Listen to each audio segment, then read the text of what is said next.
எல்லாருக்கும் வணக்கம். 2026 தமிழ்நாடு சட்டமன்ற தேர்தல் முடிவுகள் வர்றதுக்கு இன்னும் ஒரு வாரம் தான் இருக்கு.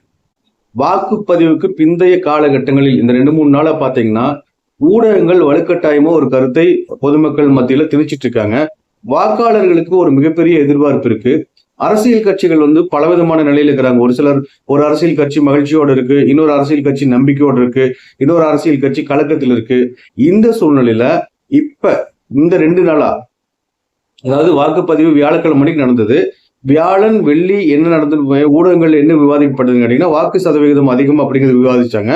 அதுக்கு பின்னாடி சனி ஞாயிறு இந்த 2 நாளா சனிக்கிழமை நேற்று என்னாச்சுன்னா விஜய் வெற்றி பெற்று விடுவார் அப்படிங்கிற மாதிரி ஒரு போக்கு இருந்துச்சு. இன்னைக்கு அதே ஒரு கேள்வி எழுப்பிட்டு விஜய் வெற்றி பெறுவதற்கு வாய்ப்பில்லை அப்படிங்கிற மாதிரி ஒரு விஷயத்தை இன்னைக்கு தமிழ் ஊடகங்கள் பேசிட்டு இருக்கு. இதுல விஜய் வெற்றி பெறுவாரா, விஜய் இந்த எலெக்ஷன்ல ஜெயிப்பாரா, முதலமைச்சர் ஆவாரா அப்படிங்கிற கேள்விக்கு அதை நம்ம பேசுவோம். அதுக்கு முன்னாடி எந்த ஒரு கேப்லயுமே இந்த தீய சக்தி திராவிட முன்னேற்ற கழகம் அப்படிங்கிற கான்செப்ட் விட்டு வெளியில ஒரு 2-3 நாளைக்கு கூட விலகி போகக்கூடாது அப்படிங்கிறது என்னோட விமர்சனம். ஏன்னா இது நான் சொல்றது இல்ல, காலங்காலமா அறிவிச்சிருந்தவர்கள் சொல்லிட்டு இருக்கக்கூடிய விவரம் அறிந்தவர்கள். ஒரு மூத்த பத்திரிகையாளர் சொல்வார் அடிக்கடி, விவரம் அவர் பொய் சொல்றதுக்கே விவரம் அறிந்தவர்கள் சொல்லுவார். பட் அந்த விவரம் அறிந்தவர்கள் காலங்காலமா சொல்றது திமுக ஒரு தீய சக்தின்னு சொல்லிட்டு இருக்காங்க. சோ அந்த தீய சக்திங்கிறது தொடர்ந்து மக்கள் மத்தியில ஞாபகப்படுத்திட்டே இருக்கணும் அப்படிங்கிறதுக்காக திமுகவை பத்தி 2-3 விஷயங்களை பேசிட்டு ஊடகங்கள், தமிழ்நாட்டு ஊடகங்களை பத்தி ஒரு தகவல்களை பகிர்ந்துட்டு விஜய் வெற்றி பெறுவாரா, அதோட நிலை என்ன அப்படிங்கறத பத்தி நம்ம டீடைல்ல இப்ப பேசிடுவோம். வாக்குப்பதிவு நடந்துட்டு இருந்தப்ப காலையில தொடர்ந்து பெர்சன்டேஜ் அது இன்க்ரீஸ் ஆகிட்டே போயிட்டு இருந்தப்ப மாலன் மூத்த பத்திரிகையாளர் ஒரு தொலைபேசியில் பேசிட்டு இந்த வாக்குப்பதிவு அதிகரிப்புங்கிறது ஒரு மாற்றம் வரும் அப்படிங்கிறதுக்கான ஒரு அறிகுறி அப்படின்னு சொல்லிட்டாரு. அங்கிருந்து தாங்க தீப்பத்துச்சு. அன்னைக்கு சாயந்தரம் வரைக்கும், வாக்குப்பதிவு நடந்த வியாழக்கிழமை சாயந்தரம் வரைக்கும் பெர்சன்டேஜை பத்தி தான் பேசினாங்க எல்லா ஊடகங்களும். பெர்சன்டேஜ் அதிகமா இருந்ததுனால மாற்றம் வரும்னு அவர் சொன்னது. இது என்னாச்சுன்னா இது திமுகவுக்கு எதிரான ஒரு கருத்தா போயிடுச்சு.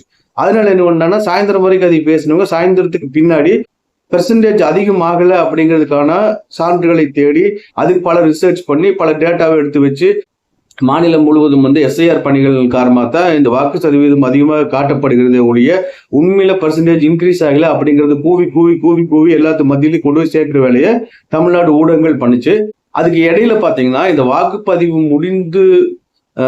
முடிந்த பின்னாடி நடிகர் அஜித் கிட்ட போய் ஒரு பிரஸ் ரிப்போர்ட்டர்ஸ் என்ன கேட்டிருக்காங்கன்னா மாற்றம் வருமானு கேட்டிருக்காங்க. பட் அவர் என்ன சொல்லியிருக்காரு, அதாவது மேற்கு வங்க தேர்தல் இறுதிக்கட்ட வாக்குப்பதிவு முடிக்கும் வரைக்குமே MCC model code of conduct அமல்ல இருக்கும்போது அது சம்பந்தமா நம்ம பேசக்கூடாது அப்படிங்கிறதுனால நோ நீட் அப்படிங்கிற ஒரு வேர்டு அவர் சொல்லியிருக்காரு. ஆனா இது என்னாச்சுன்னு கேட்டீங்கன்னா மாற்றத்திற்கான தேவை இல்லை அப்படிங்கிற மாதிரி ஒரு பிம்பத்தை அது நம்ம தமிழ் ஊடகங்களுக்கு தெரியுமே. எது திமுகவுக்கு சாதகமான விஷயமோ அதை டெவலப் பண்ணி விட்டுருவாங்க. மக்கள் கிட்ட மற்ற விஷயத்தை எல்லாமே மறக்கடிச்சிருவாங்க. அதனாலேயே நான் இந்த தீய சக்தி சம்பந்தமா 2-3 நாள் கூட கேப் விடக்கூடாதுக்காக நான் இப்ப பேசிட்டு இருக்கேன். சோ என்ன பண்ணிடுறாங்கன்னா அதை கொண்டே முதலமைச்சர் கிட்ட அஜித் இப்படி சொல்லியிருக்காருன்னு சொன்னோன்னா அவரு அதை வரவேற்கிற மாதிரி பேசிட்டாரு. சோ இதையெல்லாம் வச்சு பூடாகரமா சொல்லும் போது அஜித்தோட ஆபீஸ்ல இருக்கிற மேனேஜர் அஜித் சொன்னதோட நோக்கம் அது கிடையாது, பிரஸ் கூட பேசுறதுக்கு தேவையில்லை அப்படிங்கிறது தான் நோ நீட்னு அவர் சொல்லிட்டு வந்தான்னு ஒரு விளக்கம் கொடுத்த பின்னாடி திருப்பி அதுல இருந்து பின்வாங்கிய தமிழக ஊடகங்கள் அதுக்கடுத்து என்ன பண்ணாங்கன்னா கமல்ஹாசன் பேசுனதை ஒரு சில சமூக ஊடகங்கள் அதை டெவலப் பண்ணி விட்டு வராங்க. அதை எப்படி மூடி மறைக்கிறது அப்படிங்கிறதுக்கு மெயின் ஸ்ட்ரீம் மீடியா அதுக்கான முயற்சிகள் இறங்கிட்டாங்க. இப்ப என்ன பண்றாங்கன்னா திருப்பியும் விஜய் வெற்றி பெற மாட்டார் அப்படிங்கிற ஒரு கருத்தை மக்கள் மத்தியில வலிமையா கொண்டு போய் சேர்த்தணுங்கிறதுக்காகவே இந்த சொம்பு ஊடகங்களும் சொம்பு பத்திரிகையாளர்களும் சனிக்கிழமை மதியத்துக்கு பின்னாடி இருந்து இப்ப வரைக்கும் அப்படிதான் பேசிட்டு இருக்காங்க. இந்த மாதிரி ஒரு கருத்துக்களை மக்கள் மத்தியில விதைக்கணும் அப்படிங்கிறது. பட் என்னதான் நடந்தாலுமே வாக்குப்பதிவுக்கு பின்னாடி எதை பேசினாலுமே உண்மைங்கிறது வாக்கு எண்ணிக்கைக்கு பின்னாடி தான் தெரிய வரும். நான் இதுக்கு முன்னாடி சொல்லும் போதே தமிழ்நாட்டுல ஒரு பேட்டர்ன் இருக்கு, என்னோட கருத்து அப்படின்னு நான் சொல்லியிருக்கேனே ஒழிய, பட் இது என்னோட நம்பிக்கைன்னு சொல்லியிருக்கேனே ஒழிய தேர்தல் முடிவின் போது நான் என்ன சொன்னேங்கிறது உண்மையா வருதா இல்லையாங்கிறத பார்த்த பின்னாடி நம்ம சொல்ல முடியும். இதுதான் நிதர்சனமான உண்மை. சோ சொம்பு ஊடகங்கள் மீண்டும் மீண்டும் ஏதோ ஒரு கருத்தை சொல்லி மறுபடியும் திமுக தான் ஆட்சி அமைக்கும் அப்படிங்கிற ஒரு கருத்தை பொதுமக்கள் மத்தியில் கொண்டு போய் சேர்த்ததுக்கு பெரும் முயற்சி எடுத்து வர்றாங்க. பட் இந்த முயற்சினால எந்த பயனும் கிடையாது. இந்த முயற்சினால அவங்களுக்கு என்ன பயன்னு கேட்டீங்கன்னா ஒரே ஒரு பயன் தான். இவங்க இப்படி பேசுறதுனால திமுகவை சேர்ந்த தலைவர்கள் மகிழ்ச்சியா இருப்பாங்க. அதன் மூலமாக இவர்களுக்கு ஏதாவது பயன்கள் கிடைக்கலாம், வேற எதுவுமே கிடையாது. சோ இந்த கருத்தை ஊடகங்கள் விதைக்கிறதுல கூட எந்த விதமான ஒரு பயனும் கிடையாது. ஏன்னா மறுபடியும் நம்ம புரிஞ்சுக்க வேண்டிய விஷயம் என்னன்னா வாக்கு எண்ணிக்கைக்கு பின்னாடிதான் நிலைமை தெரியும்.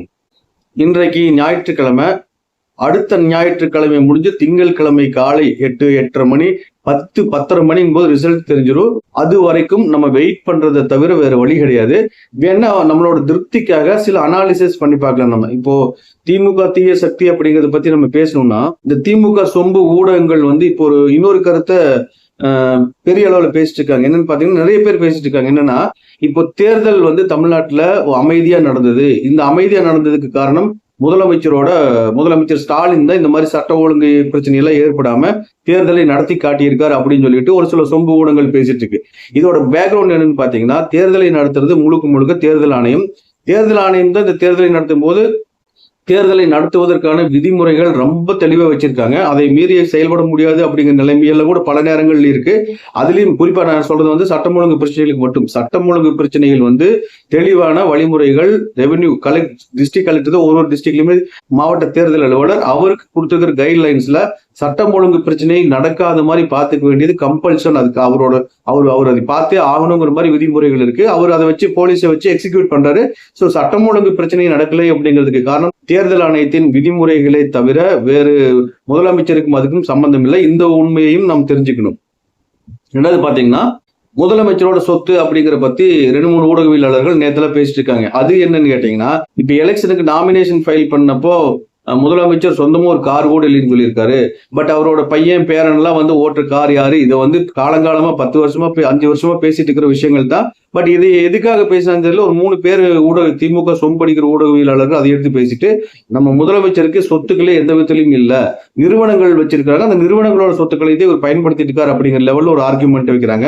இதுல பாத்தீங்கன்னா, கருணாநிதி வந்து ஒரு நாடக நடிகர், ஒரு மிகப்பெரிய வேஷதாரி அப்படிங்கறத நான் தொடர்ந்து சொல்லிட்டு இருக்கிறேன். அவர் வந்து என்ன சொன்னாரு பாத்தீங்கன்னா, அவருக்கு கோபாலபுரத்தில் இருக்கிற ஒரு வீட்டை தவிர வேற எந்த சொத்துமே இல்லை.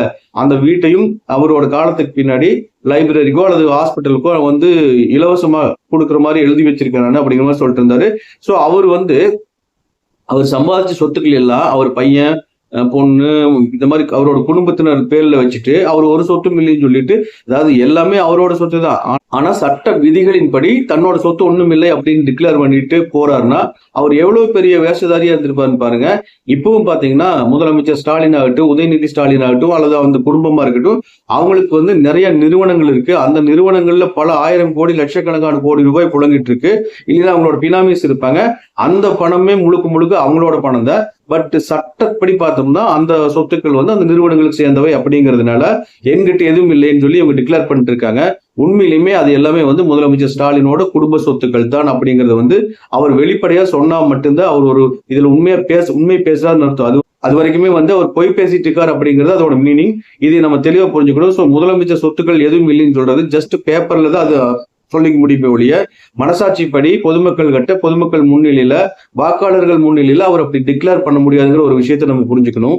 ரெண்டாவது, ஊடகங்களை பத்தி பேசினா, ஏற்கனவே நம்ம ஊடகங்களை பத்தி பல விஷயங்கள் பேசிட்டோம். இப்ப என்ன பேசிட்டு இருக்காங்கன்னா, சென்னையில கூட விஜய் கட்சி ஜெயிக்காது, தமிழ்நாடு முழுவதுமே வந்து எஸ்ஐஆர் ஒர்க் இல்லைன்னா இந்த வாக்கு சதவீதம் வந்திருக்காது, குமாரபாளையத்துல பாத்தீங்கன்னா போன எலெக்ஷனை விட இந்த எலெக்ஷன்ல கம்மியா வாக்குப்பதிவாயிருக்கு. ஸோ அது அப்படி இருக்கும்போது எப்படி வாக்கு சதவீதம் அதிகரிச்சுன்னு சொல்ல முடியும் அப்படிங்கிற ஒரு கேள்வி எழுப்பிட்டு இருக்காங்க. இங்கேயும் அவங்களோட நோக்கம் வந்து வாக்கு சதவீதம் அதிகமா இருக்கு அப்படின்னு சொல்றதுனால அவங்களுக்கு ஒண்ணும் கிடையாது. பட் ஏன் இதை சொல்றாங்கன்னா, மறுபடியும் என்ன சொல்றேன்னா, நானு திமுகவினரை மகிழ்ச்சியில் வச்சிருக்க வேண்டும், திருப்திப்படுத்த வேண்டும் அப்படிங்கிறது ஒரு காரணம்.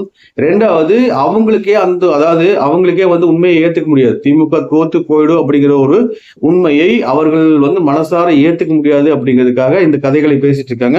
இந்த கதைகளை பேசி பயனில்லை அப்படிங்கறத நம்ம புரிஞ்சுக்கணும். இது வந்து தமிழ்நாடு ஊடகங்கள் கடந்த 2 நாளா பண்ணிட்டு இருக்கு. ஸோ ஊடகங்கள் இப்படிதான் செயல்பட்டு இருக்கு. அப்படிங்கிற நிலையில நம்ம மறுபடியும் வந்து விஜய் ஜெயிச்சு முதலமைச்சராக வருவாரா அப்படிங்கிற ஒரு கேள்விக்கு போனோம்னா, இங்க வந்து சில விஷயங்களை நம்ம புரிஞ்சுக்கணும். நான் வந்து என்னை பொறுத்தளவு மறுபடியும் நான் ஸ்ட்ராங்கா இருக்கிறது பாத்தீங்கன்னா, தமிழ்நாட்டுல ஒரு பேட்டர்ன் வந்துட்டு இருக்குது. 89 வந்து நடந்த எலெக்ஷன்ல ஏஐஏடிஎம்கே 2ஆ பிரிஞ்சிருந்ததுனால கருணாநிதி ஈஸியா ஜெயிச்சிட்டாரு. பட் 91 வந்து ஒரு ஒரு மிகப்பெரிய ஒரு கும்பலா போய் ஒரு கட்சிக்கு வாக்களிக்கிறது அப்படிங்கிறது இந்த ராஜீவ்காந்தி அசாசினேஷன்ல தொடங்குச்சு. ராஜீவ்காந்தி அசாசினேஷன்ல பெருவாரியான மக்கள் வந்து அதிமுகவுக்கு வாக்களிச்சாங்க.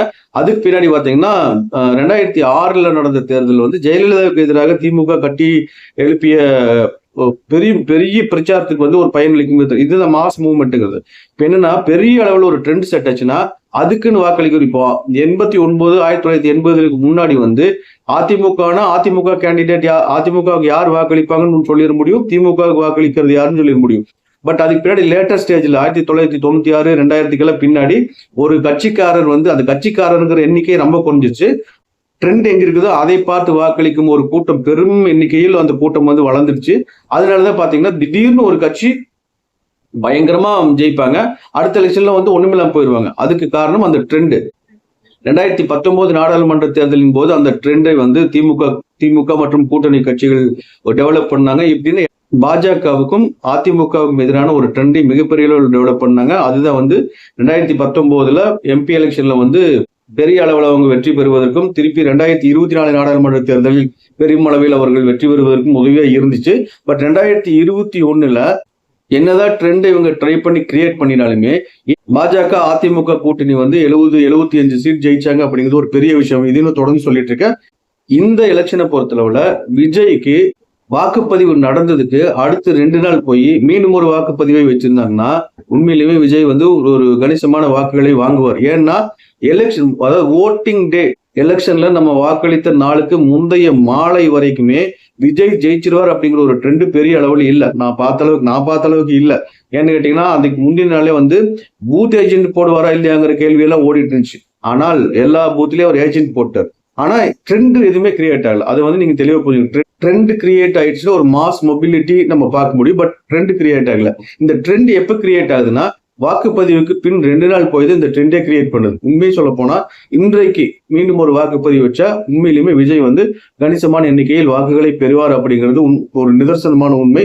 பட் வாக்குப்பதிவு அன்றைக்கு கூட வந்து விஜய் பத்தின பேச்சுக்கள் எதுவும் இல்லை. மாலை வரை வாக்கு சதவிகிதம் அதிகரித்திருக்கிறது அப்படிங்கிற பேச்சுக்கள் தான் மாநிலம் முழுவதும் போயிட்டு இருந்தது. அந்த வாக்கு சதவிகித அதிகரிப்புங்கிறது விஜயோட வாக்காளர்கள்னால்தான் வாக்குப்பதிவு அதிகரிச்சதா அப்படிங்கிறது வந்து அதுக்கு அடுத்த நாள் இருந்து அந்த ட்ரெண்ட் டெவலப் ஆச்சு. ஸோ ட்ரெண்டே இல்லை அப்படிங்கும் போது ஏற்கனவே ஆன்டி இன்கம்பன்சி அதிகமா இருக்கு.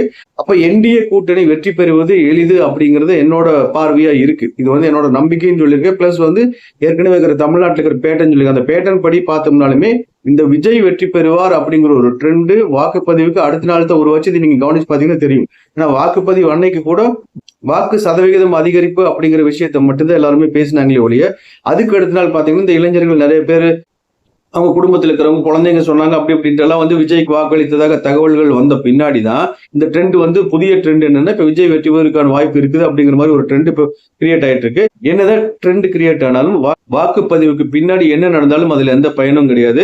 ஸோ வாக்குப்பதிவு நடந்த அன்னைக்கு அதற்கு முந்தைய மாலை வரை எனக்கு தெரிஞ்சு விஜய் கட்சி வெற்றி பெறும் அப்படிங்கிற அளவுக்குலாம் யாரும் பேசல. அது மாதிரி ட்ரெண்ட் கிரியேட் ஆனதும் எனக்கு தெரியல.